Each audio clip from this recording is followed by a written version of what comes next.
I'm Blake Lively. Welcome to the behind the scenes of my 17 cover shoot. Blake didn't just take the campaign, she erased the woman who wrote it, and her husband. You don't reimagine that, you hijack. In the world of fashion, Cate Blanchett was the embodiment of Chanel's elegance. One moment, she was the brand's shining star. The next, she was ghosted, replaced, and erased without so much as an explanation. But legends don't fade. They rise. Part that's true. Cate Blanchett has been working with Chanel for over a decade. She's walked in private fittings, attended couture shows, and in 2021, she signed a multi-season contract to front Chanel's Women in Cinema campaign. Quiet, cinematic, sophisticated. Blanchett's next move would send shockwaves through the fashion elite, leaving Chanel scrambling to redefine its future. For over a decade, Blanchett was more than just a face for Chanel. She was its soul, a beacon of grace, intellect, and unapologetic artistry. She brought depth to the brand's campaigns, embodying the essence of Chanel's legacy. Cate didn't just wear Chanel, she became Chanel.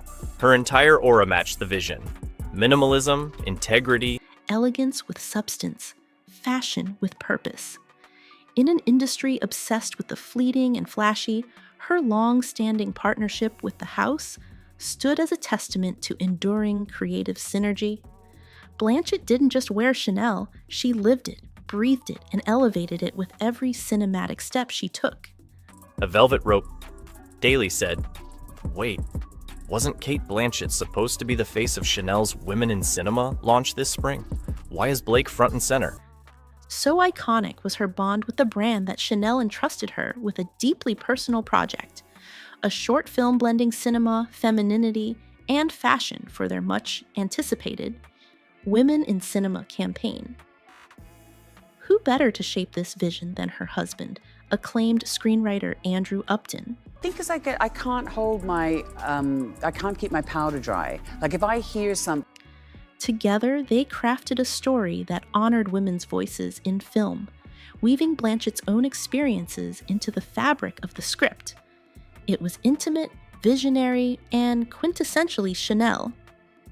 But then, just weeks before the shoot, the fairy tale turned into a silent scandal. Without a word to the press or a courtesy call to the Blanchett-Upton household, Chanel quietly dropped Cate from the campaign. Direction has changed. Creative alignment no longer in place. That's it. No phone call. No press statement, no reasoning, just gone. In her place stood Blake Lively, bubbly, beautiful, and undeniably influential, yet a stark contrast to Blanchett's cerebral sophistication.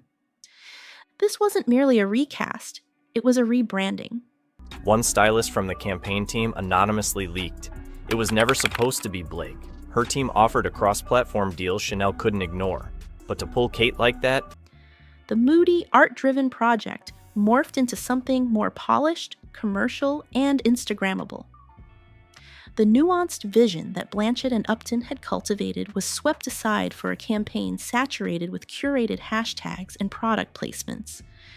Direction had shifted, and creative alignment was lost. They replaced Cate Blanchett's husband's screenplay with a Blake Lively wellness collab and called it Cinema. Okay. And just a reminder, every deleted tweet, fake statement, and PR cover-up takes hours to piece together. Upton's deeply personal short film was shelved indefinitely, and Blanchett's creative blueprint was discarded. Instead of a cinematic homage to women's storytelling, Chanel delivered an influencer-style rollout led by Lively, whose dazzling presence felt like a jarring pivot from the original tone. Whispers in the fashion world suggested that there was more behind the scenes than met the eye.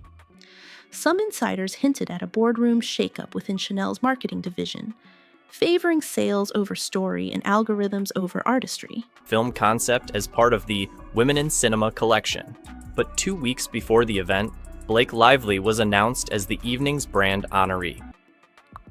Others speculated that Lively's recent high-profile appearances made her irresistible to a brand eager to capture Gen Z dollars. What stung most wasn't just the replacement, it was the erasure. 10 years of loyalty, collaboration, and creative depth vanished without a trace. Blanchett didn't comment and Upton remained silent, but their absence spoke volumes. Through beauty, film, and wellness. Cate didn't cancel. Meanwhile, Lively smiled for the cameras, radiant and unbothered, wrapped in Chanel. Was this merely a cold business decision or the dawn of a new, more commercial Chanel, one where legacy takes a backseat to likes? One thing was clear. The House of Chanel may have gained a fresh face, but it lost a piece of its soul. They replaced Upton's screenplay with a lively wellness collaboration and called it cinema. Something more biting. The credit. Stage Whispers, AU.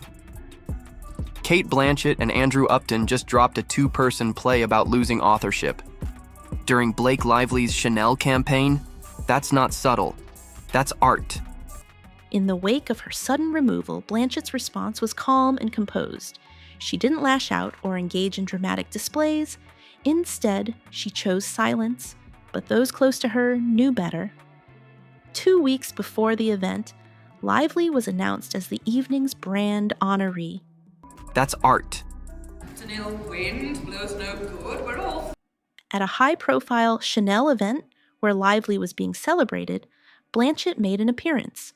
She posed for photos, smiled politely, and seemed perfectly at ease, yet insiders noticed her attentiveness.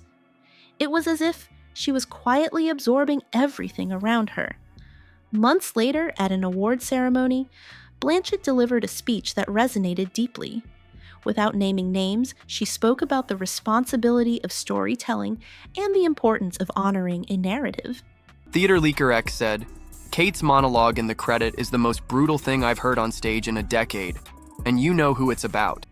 It's not enough to wear a story. You must honor it, she declared, emphasizing the need to respect the legacy behind the art. Her carefully chosen words left an impression, proving that sometimes silence and restraint can speak louder than any direct confrontation. Then came the announcement of a new stage production by Blanchett and Upton, titled Reclaimed. Said, creative reclamation is what you say when you hijack someone else's story, then realize they told the better version anyway.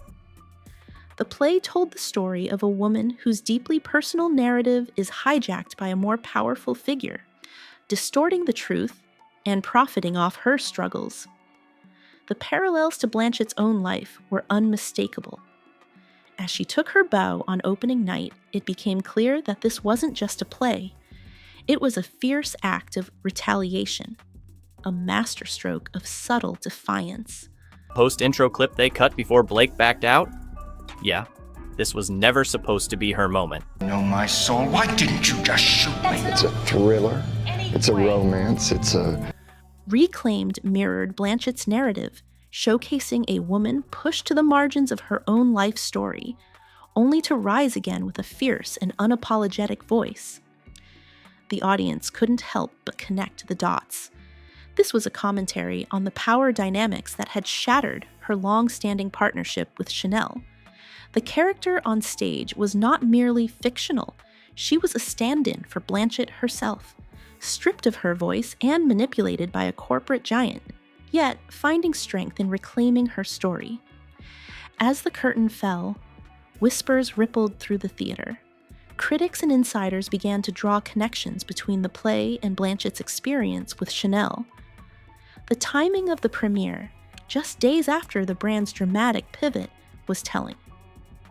The audience watched as Blanchett's character fought for the right to control her narrative, a direct response to being erased and reduced to an image for commercial gain. In the months that followed, the fashion world buzzed with speculation. Was Blanchett's play a calculated response to Chanel's betrayal? The narrative, soaked in layers of symbolism, felt like a cathartic release for the actress, wrestling with the same forces that had humiliated her. Reclaimed became a commentary on the toxic relationship between art and commerce, where a person's truth can be distorted and sold for profit, leaving the artist with little but the wreckage of their integrity. As the whispers turned into louder conversations, industry insiders began to recognize the significance of Blanchett's work. It was more than just a theatrical production.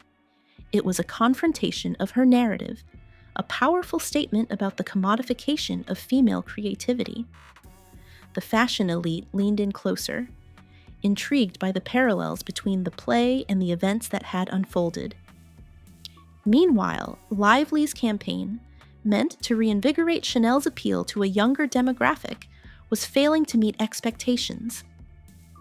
The buzz that had surrounded the campaign fizzled, and reports surfaced about internal hesitations regarding the narrative shift.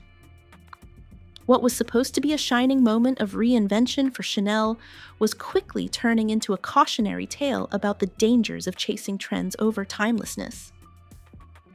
As the cracks in Chanel's facade began to show, insiders noted a palpable sense of discontent among creatives and loyal advocates.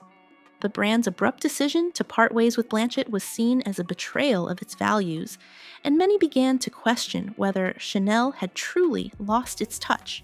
The air in the boardrooms was tense, and executives scrambled to steer the ship away from the storm that had erupted.